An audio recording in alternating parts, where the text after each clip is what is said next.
China has granted temporary export licenses to rare earth suppliers of the top 3 U.S. automakers, two sources familiar with the matter said, as supply chain disruptions begin to surface from Beijing's export curbs on those materials. At least some of the licenses are valid for 6 months, the two sources said, declining to be named because the information is not public. It was not immediately clear what quantity or items are covered by the approval or whether the move signals China is preparing to ease the rare earths licensing process, which industry groups say is cumbersome and has created a supply bottleneck.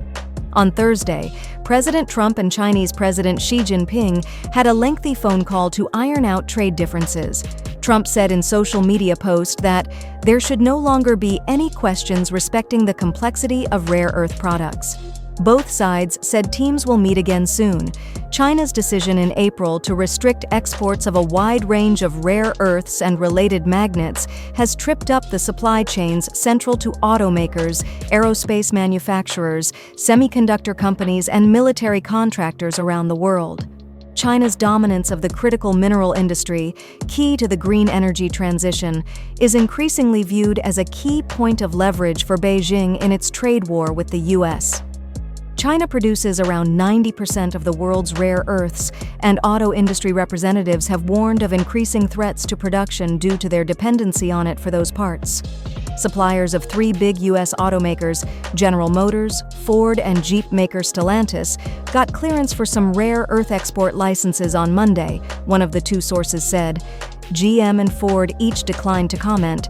Stellantis said it is working with suppliers to ensure an efficient licensing process and that so far the company has been able to address immediate production concerns without major disruptions.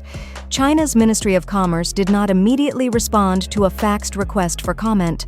China's critical mineral export controls have become a focus on Trump's criticism of Beijing, which he says has violated the truce reached last month to roll back tariffs and trade restrictions. U.S. auto companies are already feeling the impact of the restrictions. Ford shut down production of its Explorer SUV at its Chicago plant for a week in May because of a rare earth shortage, the company said. The approval for the auto suppliers follows a green light granted to a U.S. electronics firm's suppliers last week and another one issued earlier this week to suppliers of a U.S. non-auto company, the first person said, declining to name the companies. We have to give the Chinese the benefit of the doubt that they're working through this. It's up to them to show that they are not weaponizing it, said the person.